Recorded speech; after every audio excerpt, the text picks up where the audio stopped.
Leta 1991 je bilo prelomno in ko je v Sloveniji se zadeve so dokaj normalizirale, je prišlo do vojne na Balkanu, se pravi v dveh bivših republikah, se pravi na Hrvaškem in v Bosni.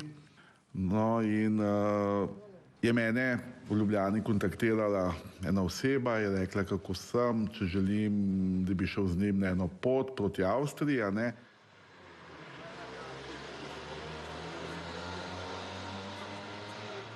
Bil je pol Američana, pol Hrvata. Takrat sem jaz pač prvi stik navezal z predstavnikom ene pomembne ameriške agencije. Ne. Ta agencija je imela dostop do vseh podatkov, se to se je jasno vedela, ne. In on je pač videl v mene eno osebo, ki bi lahko koristno. Verjetno je tudi vedel, da sem malo v nemilosti, ne, da nič ne delam. Ne. In on me je odpeljal v Avstrijo, kjer so mi predstavili, in ta prvo, ki je bilo rečeno, res je bilo rečeno, da jih ne zanima Slovenija, da jih zanima Bosna. Oni so imeli zgleda v Bosni velike interese, ne, in da jih zanima vzdušje to, in nekako je imel informacije, da sem jaz, da tekoče govorim srbo-hrvaško, in pa Slovenci, bom tako rekel, Slovenci smo bili nasplošno priljubljeni v bivših republikah. Nikoli, recimo, težko je enega Hrvata ali pa enega Srba angažirati, ali na Vankam ali pa še tudi Makedonca težko, ne.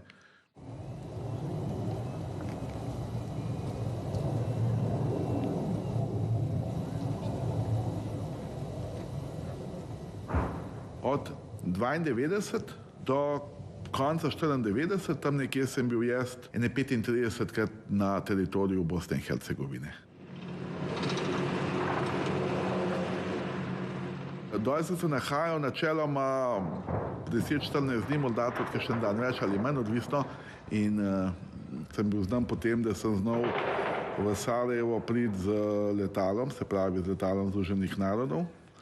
Potem sem pa pač spal v Sarajevo in sem potem za kakšen dan, dva šel proti Palam, proti Iliđi in pač spremljal dogajanja, ne, ker to ameriško agencijo je zanimalo, kako so ljudje, kaj počnejo, kako se preživljajo, kaj si mislijo o svetovni politiki, o njihovi politiki, predvsem ta dogajanje med ljudmi.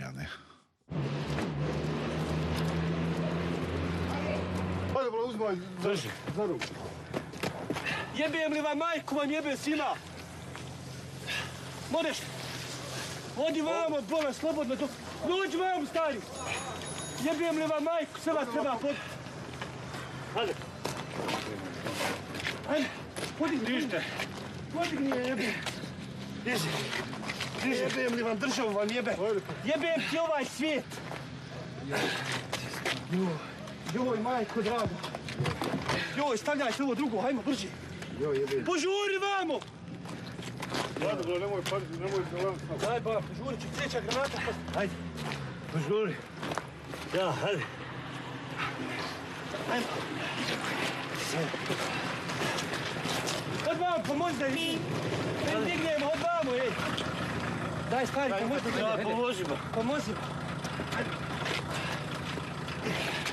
Kako će? A? Daj, samo, daj.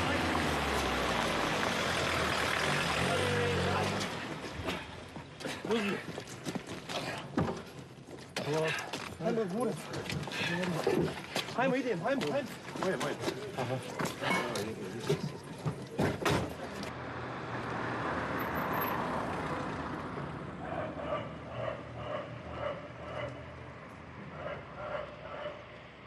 Po Sarajevu je bilo znano, ne, da si ti čez določene ulice, ker so bile razne pregrade, mogel laufati. Ne.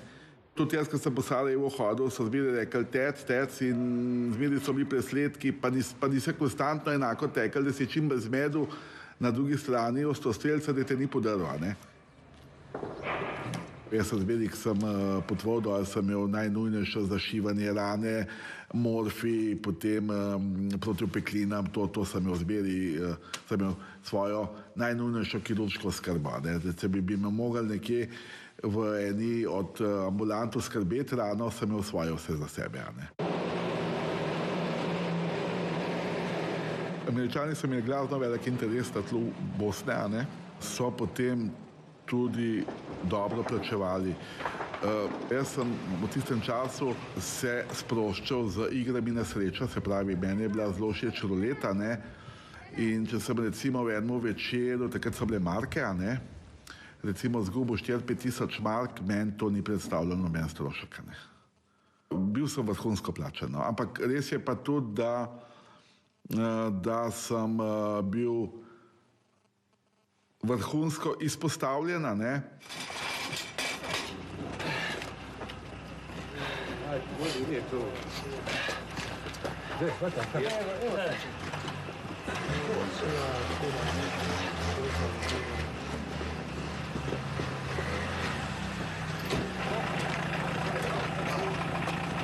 Dalje. Da, hajde.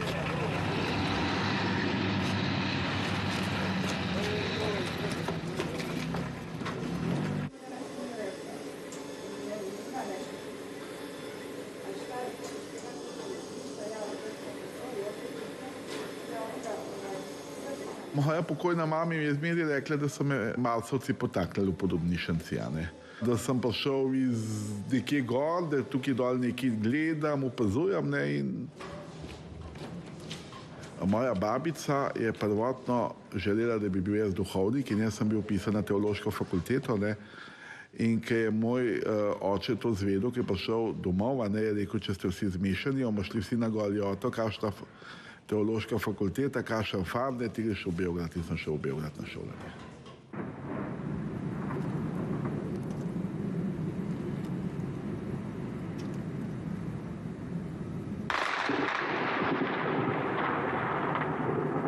Bil sem posebnež, bila je skupinica, nas je bilo enih 35, ker so nas specializirala, in dva med njimi, jaz pa še kolega, sva izstopala. So rekli, da že nekaj generacij niso imeli dva taka pitomca, ki sta sposobna marsikaj narediti.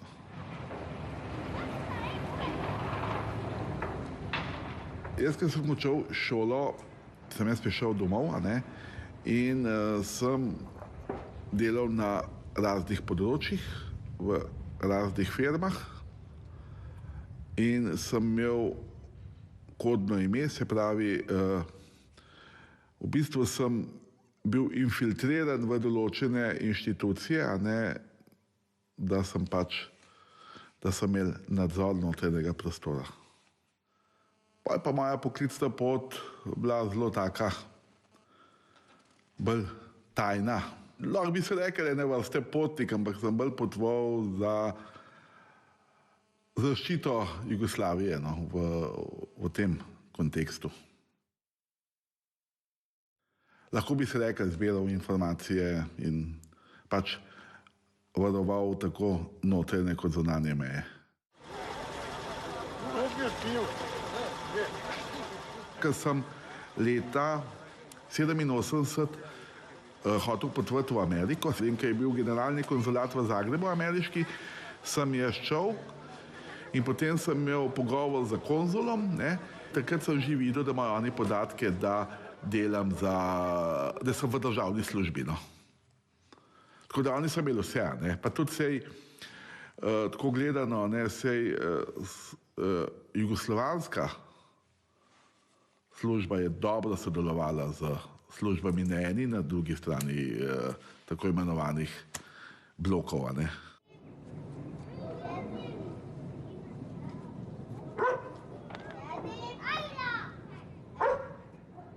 V januarju leta 1993 sem bil povabljen v Beograd in tam so mi pač določeni kolegi, ki sem jih imel še prej z juge, pač povedali, da če me zanimajo kakšne druge zadeve, ne.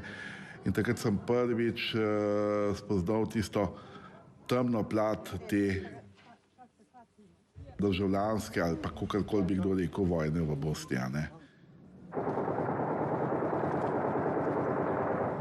Z helikopterjem sem bil odpeljan na Pale. Na Palah je bil pač sedež Republike Srpske. In tam so mi pač povedali, da mi bojo pokazali eno zadevo, ne, in takrat sem prvič spoznal sarajevski safari od blizu, se pravi iz neposredne bližine. Bil sem na Grbavici in sem videl, kako za določene vsote denarja pridajo neznani ljudje in streljajo na obkoljene prebivalce Sarajeva.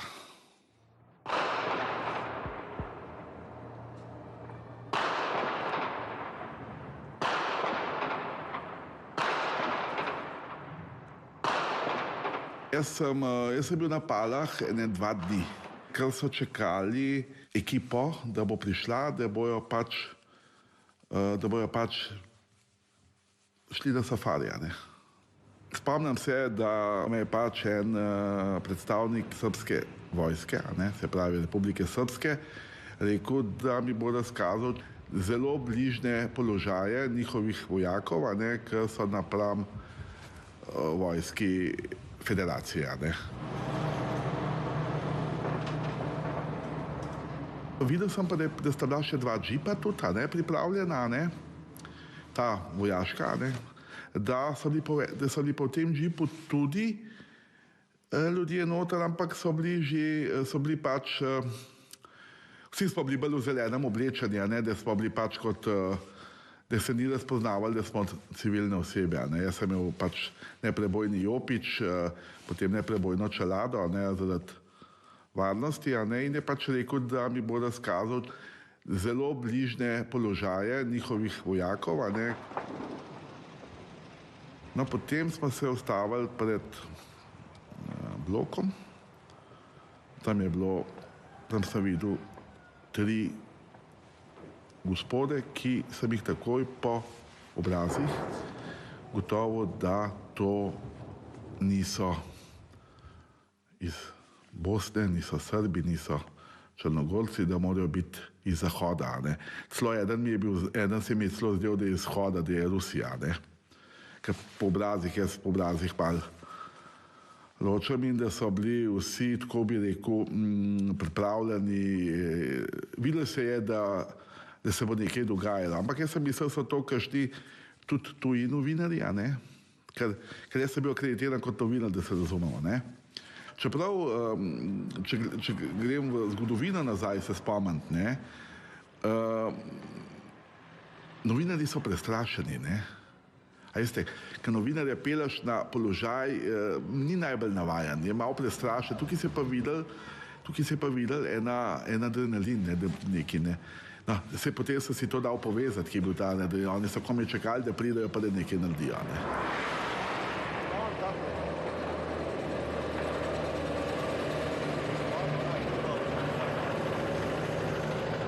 prijemo notne in ko prijemo v 2 sobi, ki sta bile pač pripravljeni, vse je bilo tako maskirano, pa bilo je več pozicij, tako da so se pozicije menjale, tako da so se skozi, ko so ustrelili, eni so šli na drugo pozicijo, ker z ene pozicije ustreliš, je velika možnost, da te iz druge strani nazaj ustrelijo, ker se pač razkrije položaj ostrostrelca.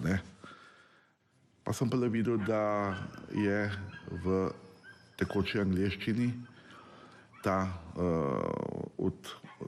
od vojske nagovoril 2, da zdaj bojo pa pripravili. Ampak sem jaz vseh mislil, da se bo on tam zraven ulegel, kaj daljnogled, pa da bo prek daljnogleda gledal. Nisem mogel verjeti, da se je ulegel, da mu je bila predana puška, vse je bilo naštimano in da je ustrelil. Jaz bom sicer iskreno priznal, da jaz sem bil malo v šoku, čeprav sem bil iz pozicij, ki sem jih prej delal, navajen videti svinerije, ki so se dogajale, ampak kljub temu vsi, ampak pač zgodilo se je, mislim, ena oseba je bila ustreljena, je padla, ker jaz sem tudi potem pogledal čez ta daljnogled in sem videl, da je bila ustreljena, da je padla, da takrat so se ljudje razbežali, so bežali in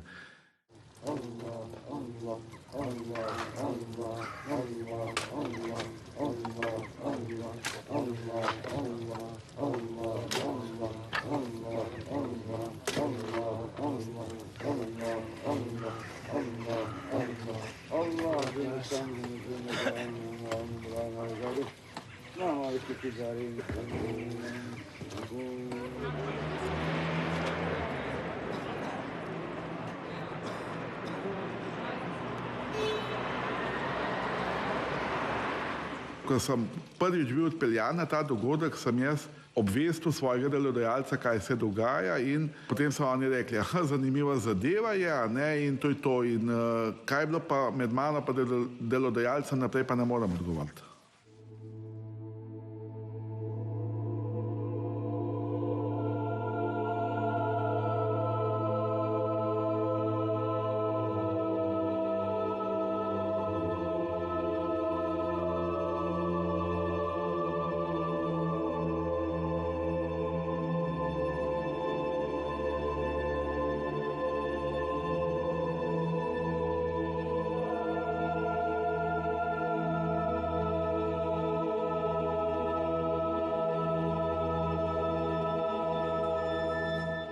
Naslednji ogledi so bili pa na mojo inicijativo, ker mi je bilo to zanimivo, kakšni ljudje to počnejo. Te ljudi, ki sem jih jaz videl, sigurno niso bili eni povprečni ljudje, so bili nekdo na pozicijah in so bili tudi z tega vidika varovani.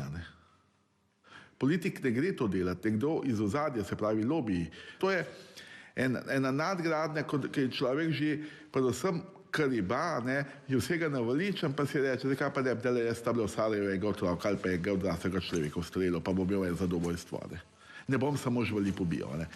Jaz nisem nikoli slišal cen, koliko je bila cena, samo vem, da je bilo grozno drago, ampak vem, da je bilo, ko so govorili, da je bilo, da si dobil tarčo otroka, da je bila to višja cena.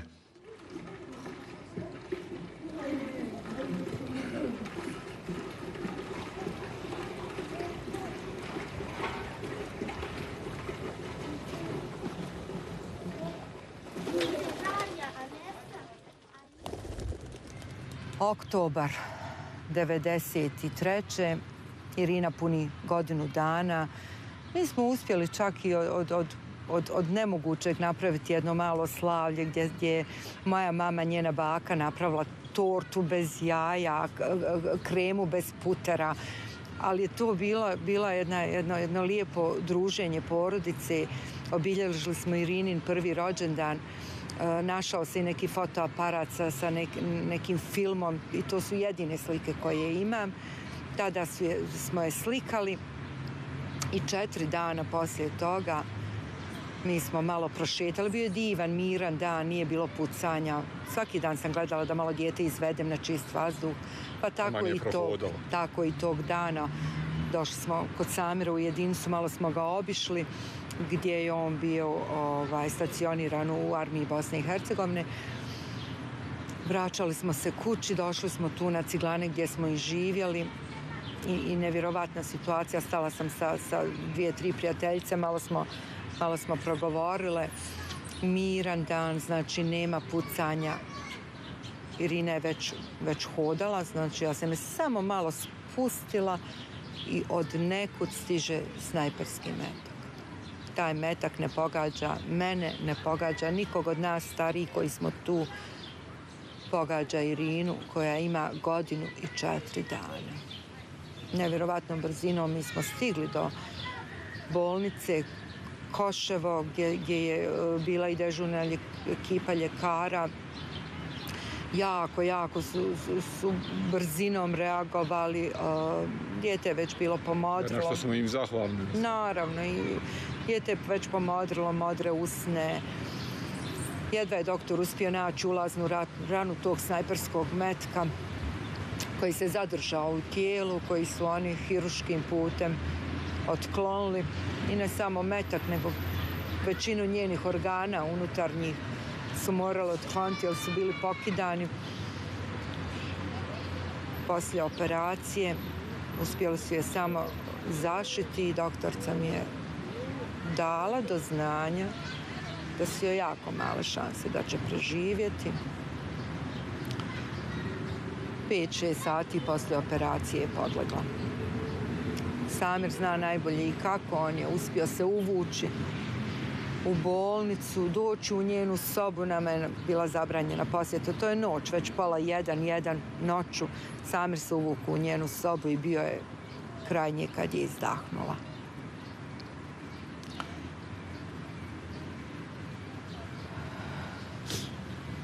Teški trenuci. Voljela se vratiti kući i objasniti to da je prestala disati.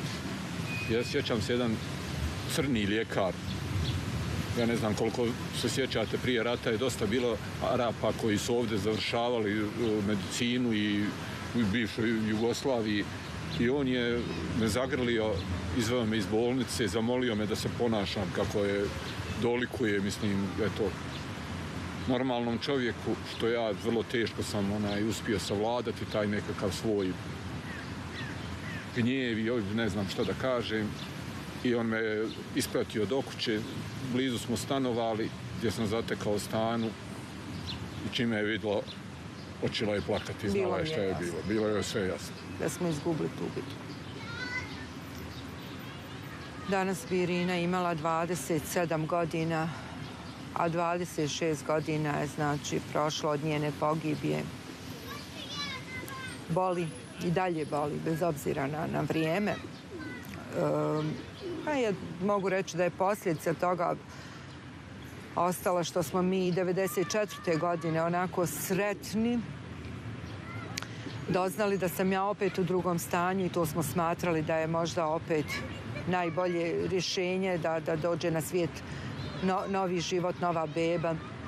Tad sam nosila dječaka, ali opet se sudbina poigrala s nama i kad sam ušla u 9. mjesec, samo je tom djetetu prestalo srce da kuca. Znači u njeznoj utrobi fetus je umro. Ljekari su samo konstatovali smrt, 10 dana. Me nisu mogli čak ni poroditi, jer nismo imali uslove, nismo imali lijekove, nismo imali medikamente na koji način da me porode. 10 dana sam lijegala sa mrtvim djetetom u stomaku i tako se isto bundila. A pored nje su bile žene koje su rađale zdravu djecu. Da, koje su čuvale trudnoću. Poslije tog poroda, te mrtve bebe, tog dječaka, samo mi je doktor mogao reći da je dijete bilo zdravo, da je trudnoća bila onako uredna, školski uredna, ali da je to moje psihičko stanje. Da sam ja svoje psihičko stanje prenijela na svoju bebu i da beba to nije izdržala. Njezino srce nije izdržalo. Tako je.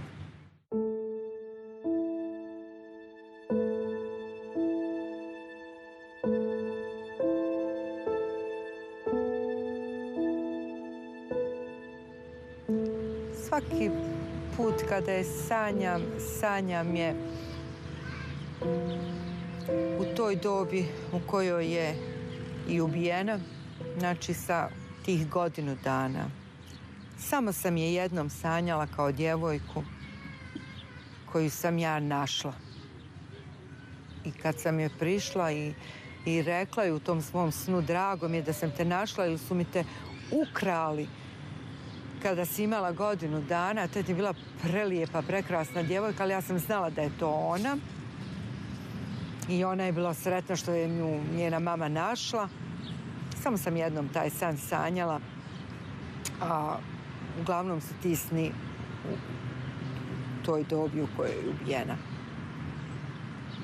To je onaj period kako smo ga mi provodili, znači naši zajednički trenuci, tako i samo i sanjam. Ništa novo.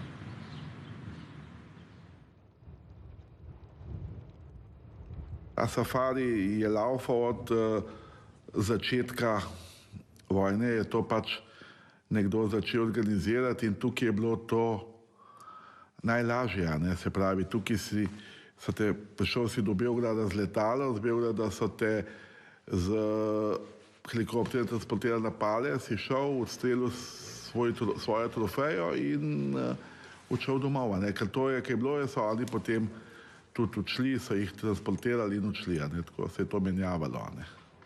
Jaz niti ne vem, kako sem bil njim predstavljen. Jaz sem bil kot en opazovalec, ne? In nič pogovora ni bilo nikoli. S tem pa, ker sem kasneje potoval na letalo, ker sem predvideval, da grejo, ker sem jih videl, nisem nikoli stopil v kontakt, nič, ne? Ker mi je bilo tudi,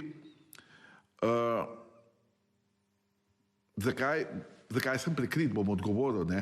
Ker mi je bilo strani Srbov rečeno, ne, da ne te zgodbe nikoli ne dam ven, ne, ker sem jih videl, ne.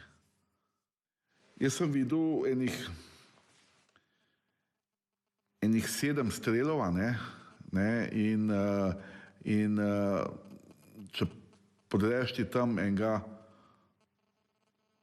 mladostnika, je to hudo, je to grozno. Poleg tega, da je, no bom povedal, zato ker itak sem že toliko povedal, da je recimo, da mati ga drži za roko in materi ustrelijo in potem ta otrok pade mati tam in mislim, to je bilo grozno, to je res to je.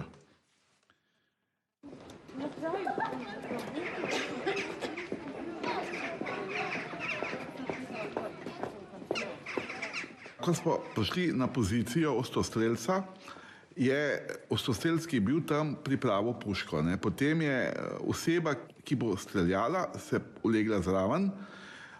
Zraven njega je ležal drugi, ki je imel pač fiksiran daljnogled. Jaz pa nisem ležal, ampak sem čepel in z daljnogledom gledal. Seveda, imel sem svoj daljnogled, da sem videl. Ker je pač ta ustrelil, je oseba padla.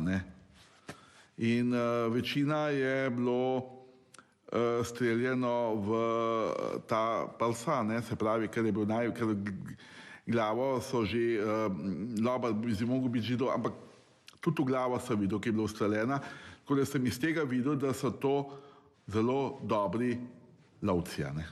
No in jaz sem pa že prej vedel, da je hoja po Sarajevu zelo navadna, ker ostrostrelci non-stop streljajo in pobijajo ljudi. Nisem pa seveda vedel, da to delajo tujci za denar, se pravi, da tako, ko grejo recimo lovci na lov na jelenat, ali pa tudi tukaj čakal v zasedi osebo v mestu, da ga bo pač ustrelil. In jaz sem bil zgrožen, ker sem to videl. Zgrožen, pač malo me je zabolelo pri srcu, ker sem videl, kako je tam en gospod, recimo takratnih 35 do 45 let, kako mu je ta ostrostrelski bil tam, pripravil puško, potem zraven je bil nekdo z daljnogledom, ki je opazoval in potem mu je povedal, da je tarča tam in je pomeril in ustrelil. Ta prvič, ko sem me peljal, mi je ta rekel, a te zanima en adrenalin. Sam ne mogel imeti eno od nekje z vrha, da mi so pokazali. Čeprav še danes ne vem, zakaj so mi pokazali to. Tudi vedeli so, da delam za eno veliko agencijo, ne? Ampak verjetno so imeli svoj interes, da so mi pač dovolili, da vidim to zadevo. Ne?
Ja sam studirao fiziku u ratu, nakon što sam napunio 18 godina i bio sam regrutovan, bio sam u vojsci, ali svako jutro nakon postrojavanja u kasarni prve motorizovane brigade bi se presvukao u civilnu uniformu i pretrčao do Prirodno-matematičkog fakulteta gdje sam studirao fiziku i prve lekcije su bile upravo kosi hitac. Gdje smo pod svim granatama i mecima i hiticima mi smo ispaljivali male ping-pong loptice iz topa i mjerili udaljenosti, iscrtavali te putanje i raspravljali o fizici, matematici, gravitaciji. I jednog takvog dana, vraćajući se u stvari, bilo nas je samo troje na odsjeku za fiziku. U stvari, imao sam troje kolega, ja sam bio četvrti. I dosta tih predavanja smo u stvari išli kod profesora kući. Nas je bilo dovoljno da ne idemo na na katedru koja je bila zapravo na prvoj liniji fronta tada na obali rijeke Miljacke koja dijela ovaj svijet na dvoje. I privučen jednim tako prelijepim popodnevom, to neko nebo koje se prvi put ukazalo nakon duge zime, 3. marta 1995. neki, to je možda bio prvi dan proljeća. Dan kada je proljeće stiglo, možda prije vremena, ali ja sam izašao privučen ljepotom tog neba. I ispred Zemaljskog muzeja pogodio me snajper.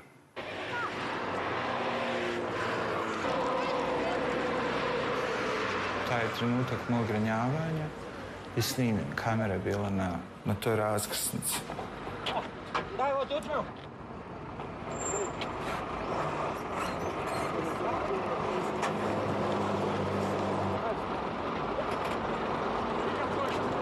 I desilo se ono što smo, svako od nas je uvijek računao da će prije ili kasnije svako od nas biti, da će nam se to desiti.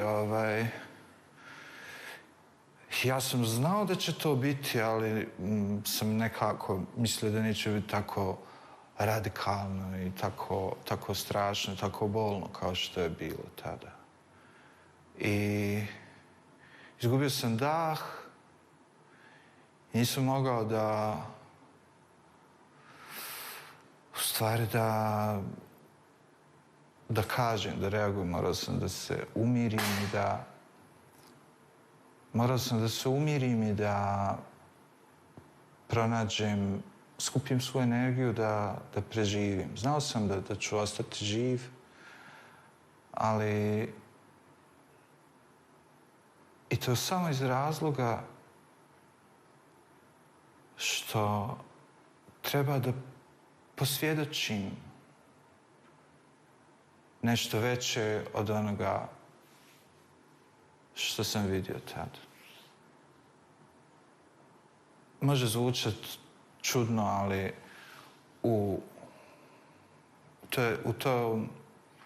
taj preljepi zalazak sunca koji me izvukao iz skloništa i doveo na to mjesto,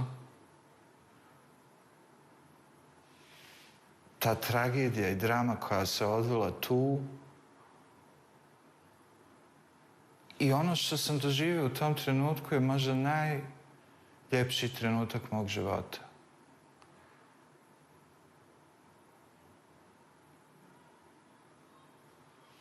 To može biti zato što sam za prethodne 4 godine rata razvio tu sposobnost da u što većoj tragediji pronalazim ljepotu koja može da joj se suprotstavi. Iako je to bila najveća tragedija mog života,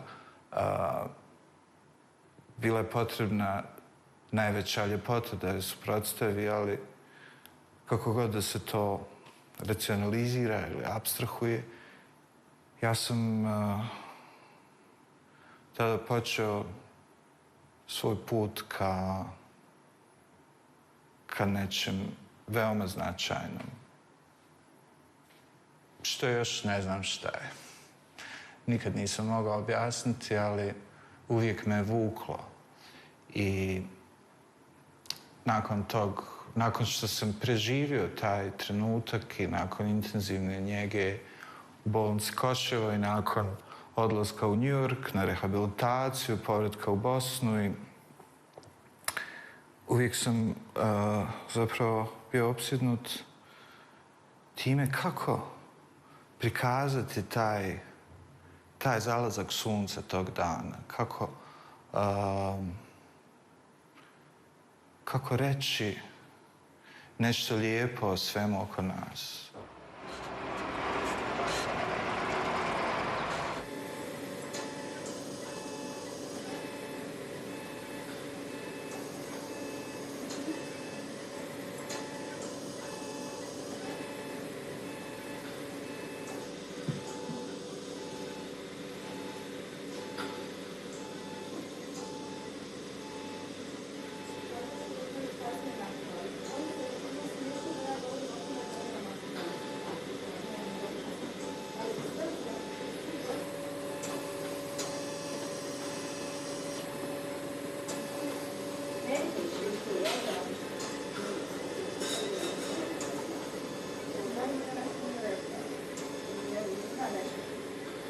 To je bio dan primirja i čak i transporter Ujedinjenih nacija bio na tom ćošku koji je imao tog vojnika u oklopnom vozilu sa velikim nekim naoružanjem, ali koji nije imao mandat da brani te prolaznike. On je samo tu pozirao kao opomene i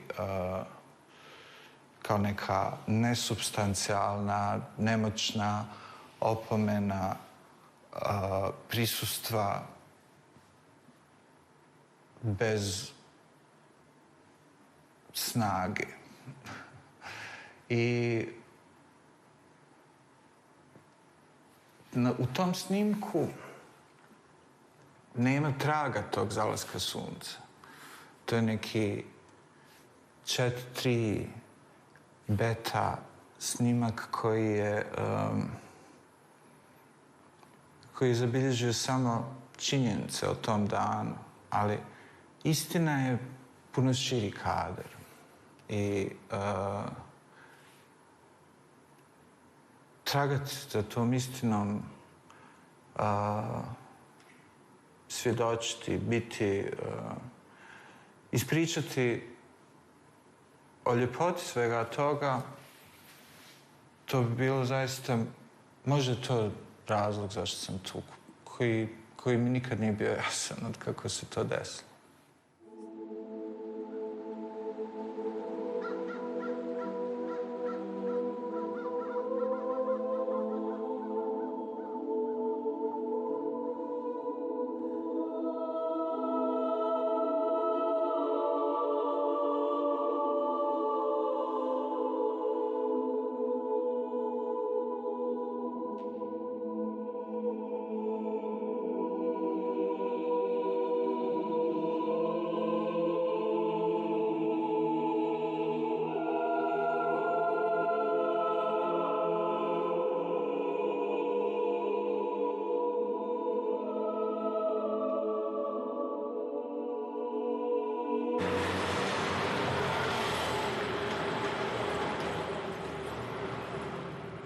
Sve nas je ubio rat.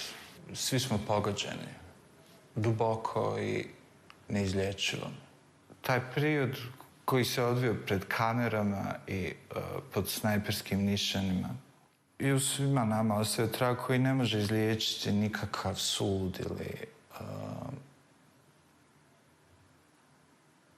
nikakva naknada, nema nagrade, nema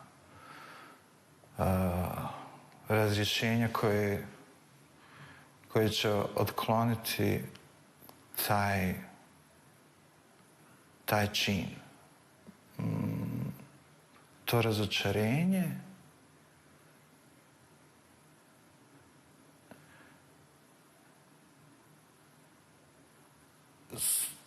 koje je ostalo kao trag neke bolesne nade, neke neispunjive želje, neke vječite zaludnosti, svega što smo vjerovali. I svi mi polako umiremo od tih rana. Čudno kako svo nasilje koje je sve prisutno, to nasilje u javnosti, u ideologijama, u politikama, u svijetu, koje izgleda tako privlačno kao nešto dinamično, kao drama koja je uzbudljiva. To je postao oblik zabave. Mi smo toliko navikli kao rod, kao ljudski rod na nasilje, da nam je mir dosadan. Mir doživljavamo kao mrtvilo i prazninu u kojoj se ništa ne dešava. A zapravo je mir život. Mir je taj koji kažnjava, mir je taj koji rađa, mir je taj u kojem sve nastaje. A mi ga apsolutno ne želimo na ovom svijetu.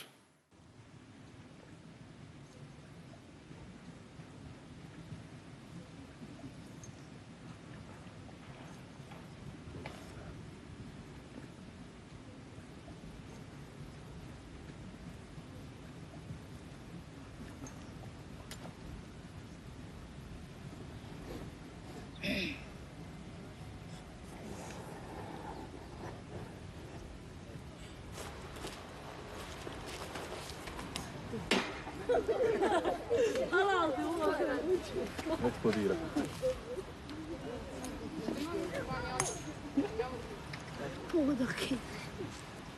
Lijevo, lijevo. Sljedeći. Nemoj uz njega.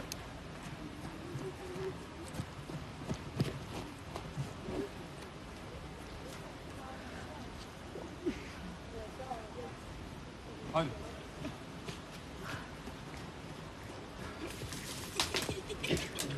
Odlično. Idemo. Ono drvo onda. Trk. Dobar. Ovdje. Zalazi.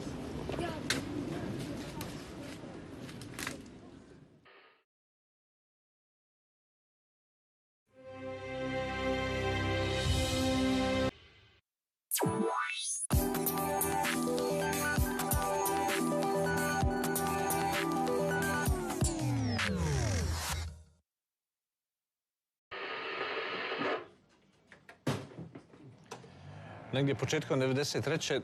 dobio sam poziv tadašnjeg šefa vojne obavještajne službe da pređem iz pres centra u obavještajnu službu.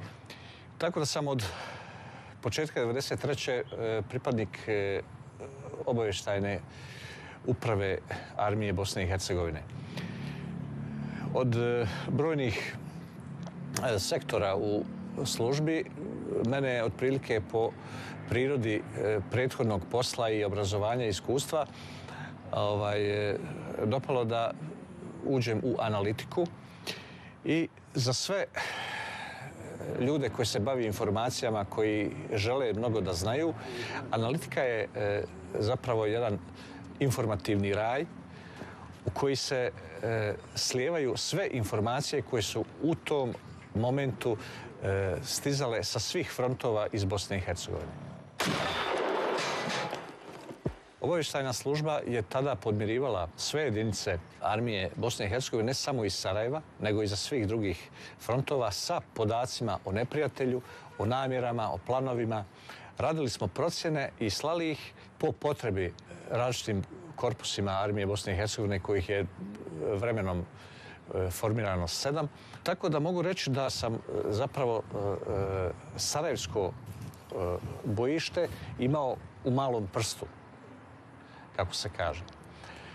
Jedan dan, dakle krajem 1993. došla je informacija iz službe vojne sigurnosti da je prilikom saslušavanja zarobljenika dobijena informacija o strancima na sarajevskom ratištu i da bi to moglo biti za nas zanimljivo kod analize neprijatelja i oni su nam to dostavili. Ja sam uzeo u obradu tu informaciju, ali taj zarobljenik je meni, bar u početku te informacije, bio prilično nevažan.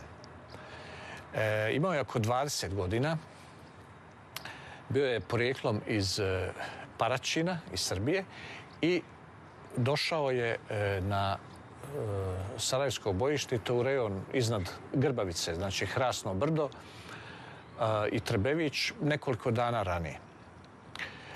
U svom iskazu je opisao sav put. Radilo se o tome da je na poziv Srpske radikalne stranke on došao u jednu beogradsku kasarnu, prijavio se da bi on išao na sarajevsko ratište i onda je on sa jednom grupom dobrovoljaca iz Beograda transportovan ovamo. I zapravo tu počinje dio njegovog iskaza koji je nama privukao pažnju i koji je govorio sasvim jednom novom fenomenu na sarajevskom ratištu. Naime, on je rekao da je tokom vožnje u autobusu, a vožnja je trajala cijelu noć od Beograda do Pala, primijetio da je prilikom ukrcavanja u taj jedan autobus bilo 5 stranaca koji su praćeni vojnim policajcima ili vojnim specijalcima, on to nije mogao dobro da procijeni, i koji su imali nekakav poseban status u toj grupi dobrovoljaca. Na koji način? Na način da su došli u kasarnu sa dobrim civilnim autima, džipovima, limuzinama nekakvim, da su se iskrcali, da su imali puno opreme i da su bili obučeni kombinovano malo u civilnoj obući, dijelovima odjeće i nekim dijelovima odjeće koja je podsjećala na vojnu, ali njemu nije bilo baš sasvim jasno o čemu se radi, da bi kasnije on shvatio da je u stvari to bila jedna vrlo kvalitetna, luksuzna lovačka oprema i da su imali sa sobom spakovano naoružanje. Tokom vožnje su uglavnom dobrovoljci pili, lumpovali tokom puta, a razgovor su prihvatila trojica od tih 5 stranaca i sad po njegovom iskazu trojica od njih koji su se upustili u razgovor bili su Italijani. Jedan je rekao da je iz Milana, za ovu dvojicu nije znao odakle su, a taj 4. i 5. tokom vožnje nisu komunicirali, pokušavali su spavati ili nisu nikako komunicirali, nisu pričali. Tako da je on stupio u razgovor sa ovim ljudima, koliko su oni znali po koju riječ srpski, koliko on znao engleski. njega je uglavnom zanimalo koliko oni dobijaju dnevnice, koliko su plaćeni da idu ratovati za Srbe u Bosnu. Na što su oni njemu rekli da zapravo oni neće dobiti nikakvu nagradu, nego da su oni platili da idu ratovati u Bosnu. Njemu je to kao jednom sitnom plaćeniku, kriminalcu, bilo neobično, jer je njegov motiv bio da nešto ovdje zaradi, da nešto opljačka. Pa kako oni, šta plaćaju? Pa oni plaćaju da idu u Sarajevo i da im srpska vojska omogući da pucaju sa zgrada na ljude, na ciljeve u gradu, u slobodnom dijelu grada. I oni to plaćaju kao jednu čisto naknadu, kao tarifu u lovu. Da bi on tada to shvatio, i ja sam iz njegovog iskaza shvatio, da se tu radi o jednom safariju na ljude i da su ljudi koji dolaze s tim motivom jedna nova morbidna vrsta snajperista koji plaćaju da ubijaju.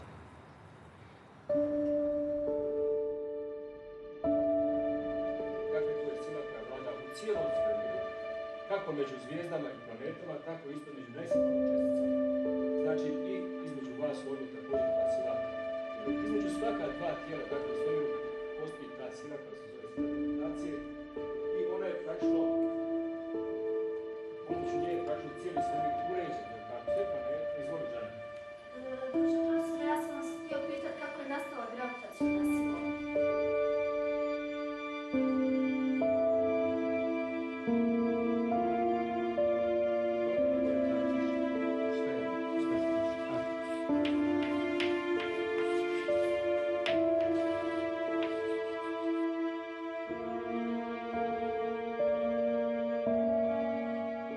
Tražili smo da se taj zarobljenik ponovo sasluša, da se izvrši takozvano proširivanje i potvrđivanje informacija.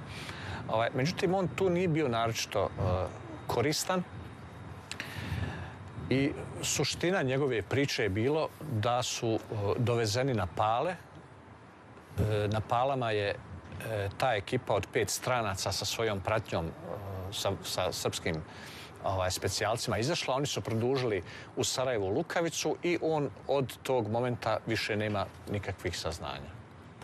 Ja sam analizirao tu informaciju koliko je bilo moguće i napravio jedan siže, jedan zaključak da se tu radi o novoj pojavi na Sarajevskom ratištu, da se tu radi o jednom specifičnoj vrsti neprijatelja, o strancima koji zapravo nisu stvarni neprijatelj u ratu, u agresiji na Bosnu i Hercegovinu, ali su stvarna opasnost obzirom da se sada i oni nalaze na srpskim linijama i da oni otvaraju vatru na civile.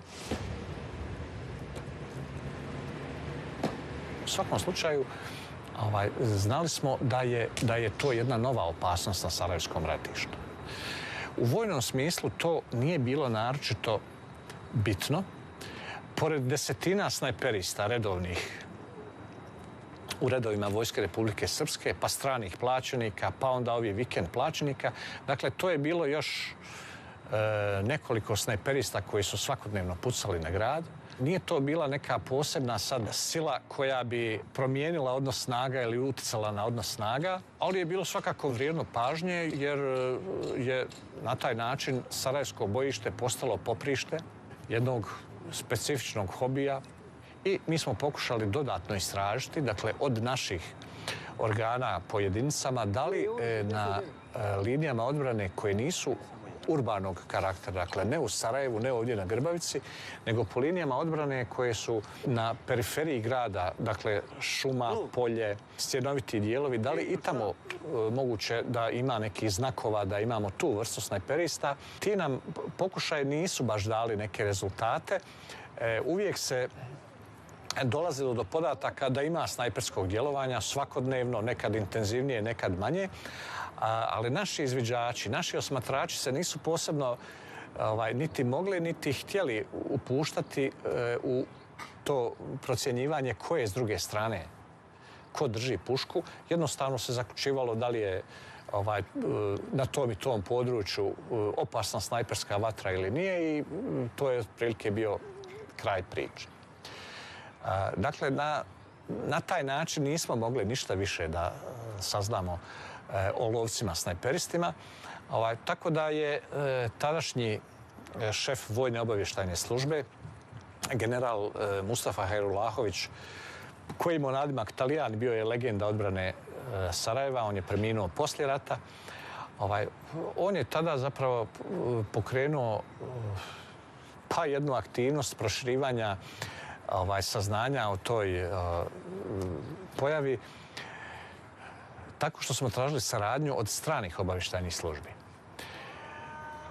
U Sarajevu u to vrijeme u sastavu UNPROFOR-a bilo jedinica iz raznih armija i one su redovno bile praćene vlastitim obavještajnim resursima i mi smo u to vrijeme nastojali da iskoristimo pozitivne kontakte, dobru saradnju sa obavještajnom službom Italije SISMI, koja je tu bila tad prisutna kao podrška vlastitim snagama u sastavu UNPROFOR-a.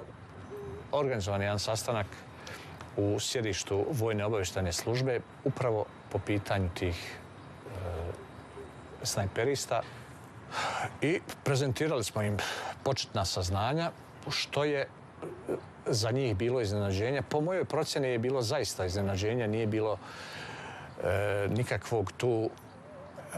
nikakvo hinjeno iznenađenje kao ne znamo mi ništa o tome, a zapravo je stvar nekog državnog posla. Ne, naš je utisak bio da se radi o potpuno ilegalnoj, nečijoj ilegalnoj operaciji o kojoj talijanska država, vojska niti policija vjerovatno nema pojma da se ikako dešava. Mi smo im dali informacije i zamolili da oni istraže čitav slučaj obzirom da zapravo taj lanac nuđenja aranžmana, dovođenja ljudi iz Italije, bilo da su Talijani ili neki drugi, kreće negdje iz Italije. Milano nije bio tu bitan, bio je samo mjesto odakle je dolazio jedan od njih, tako da mi njima zapravo nismo puno toga mogli reći i oni su počinjali sa vrlo oskudnim početnim informacijama.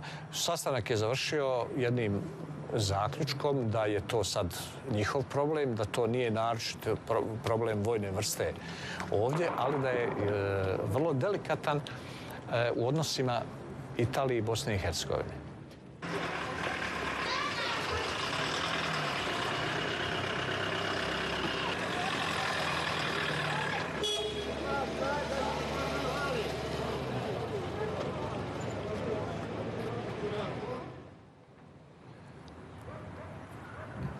Čekali smo šta će uraditi SISMI i italijanska državna, unutrašnja državna služba, tadašnji SISDE, jer jednostavno naše su mogućnosti ovdje bile iscrpljene.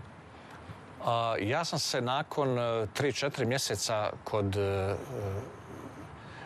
tadašnjeg načelnika generala Hajrullahovića interesirao šta je bilo s time, da li smo dobili neku povratnu informaciju, jer ja čekajući da nešto stigne, zapravo u analitici nisam vidio da smo dobili ikakvu informaciju od njih po našem upitu, ali mi je on odgovorio da je usmeno informiran iz stanice SISMI-a u Sarajevu da je unutrašnja služba državne bezbjednosti Italije SISDE istražila slučaj, da su pronašli mjesto odakle sve to kreće i da su to mjesto neutralizirali, te da se to više neće ponavljati.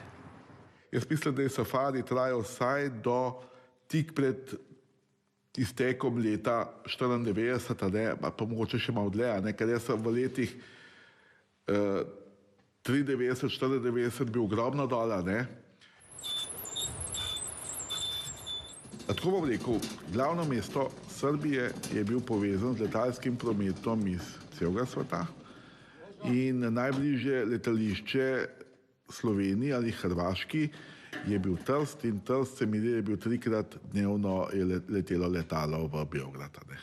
Jaz sem opažal na letalo, ker se pravi iz Trsta je letela je to JAT ATR-42, to so bili ta turbopropelska letala, da so bili na njemu določeni tipi ljudi, ki sem vedel, da grejo na biznis dela dol.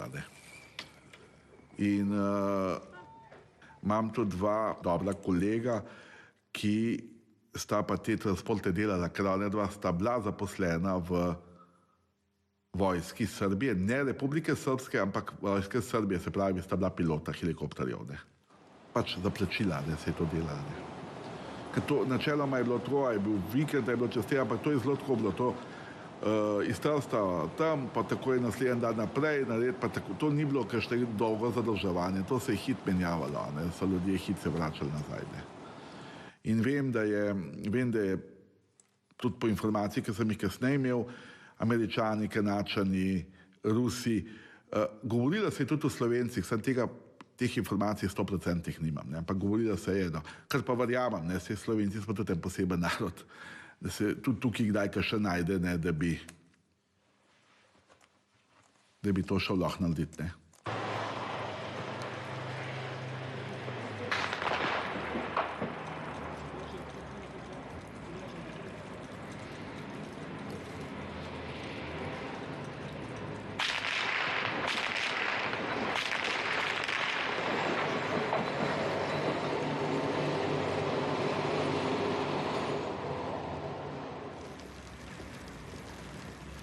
Vsekakor sem bil zgrožen nad safarijem. To je vrh tiste sprevrženosti, tako nasilno, nečloveško, nehumano ubijanje, pa iztrebljanje ljudi, pa mislim, da je bilo v Bosni, pa da še dolg cajta ne bo nikjer na svetu. In kljub temu, da so bile v Bosni mirovne sile, da so zahodni zavezniki vedeli za to, da se je to dogajalo.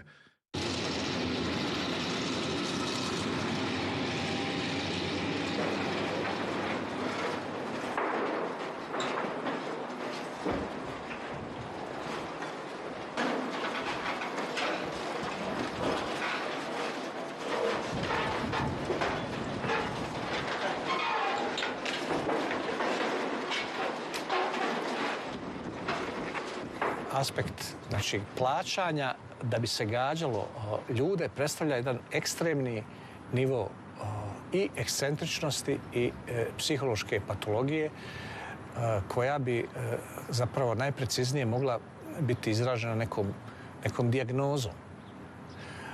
Mi smo ih kao takve doživljavali ne baveći se puno time šta je njihov stvarni motiv i šta su njihovi životi bili prije toga. Mi smo pretpostavljali da se radi o ljudima koji su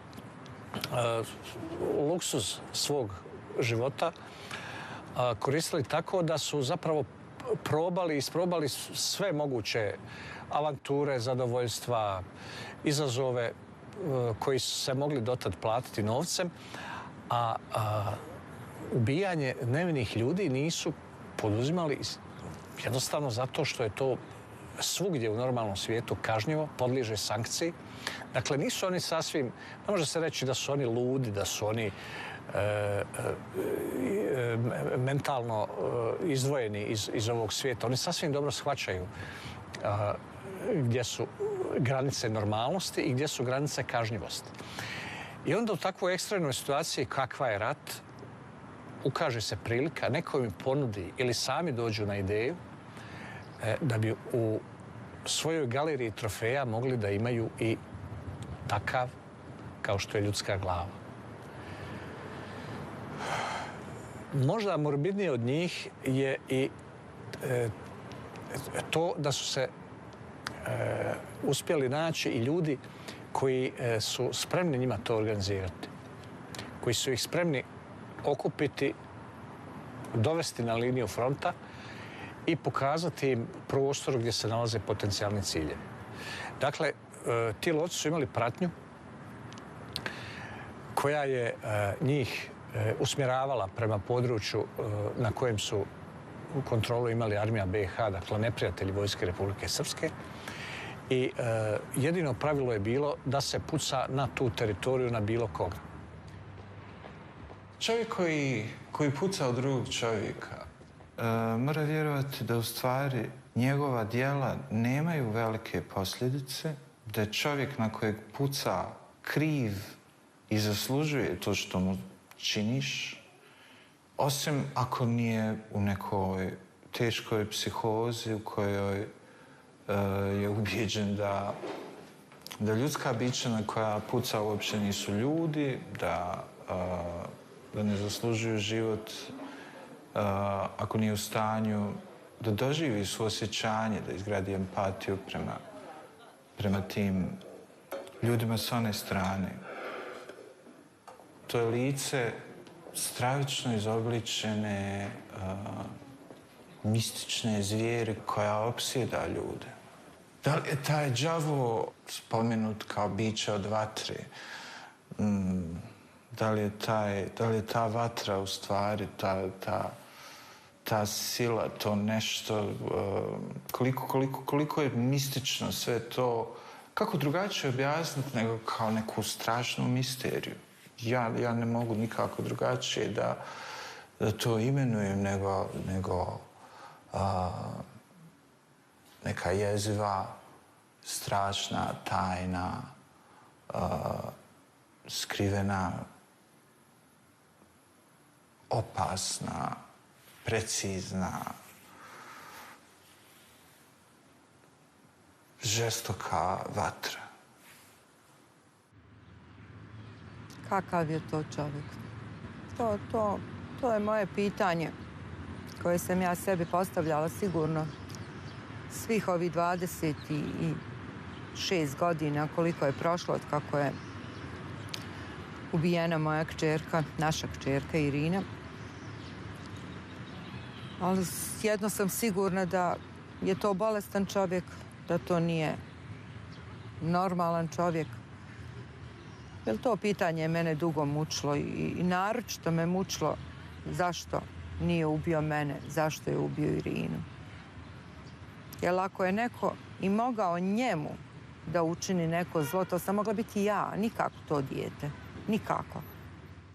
No, tudi meni je bilo ponujeno, da lahko strelim in to brezplačno. Ne? Pa sem rekel, ne moram prestopati te meje. Ne? Mora biti nekje meje, ki se moram ostaviti. Ne moram postati zločinc, pa jeti preko te meje. Ne? Nešto čini razliku između njega i svih drugih, da je u stanju iz zabave, iz potrebe za zlostavljanjem, bez osvete, bez ikakvog čina koji bi bio povod, uzrok nekog gnjeva, samo radi tog jednostavnog zadovoljstva, ubiti dijete, raznijeti glavu djetetu, demonstrirati tu moć, vlast nad životom. U mojoj mašti ja nemam afinitet ka promišljanju zla. Čak me je strah zapravo razvijeti tu empatiju sa patologijom u kojoj je to dopustivo. I tako da, jer znam da smo svi samo ljudi, da smo svi samo, da zapravo između nas u ćelijama, u strukturi, u životu zapravo nema nikakve razlike. Ali postoji nešto zbog čega neki od nas bez povoda mogu pucati u učionicu punu djece u kojoj nijedno dijete od 4 razreda ne preživi.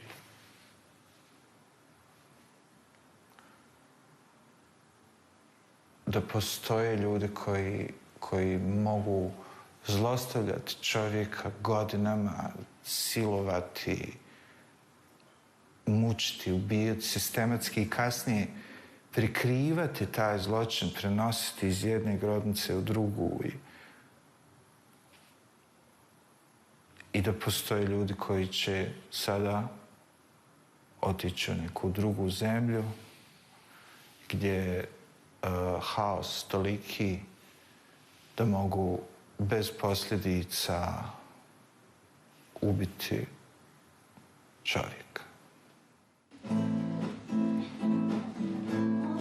Bože, da živim još samo jedan dan, još jednom sunce nad Bosnom da ugledam. Može li zvijezdu naći ptica, može li sreću naći izbjeglica?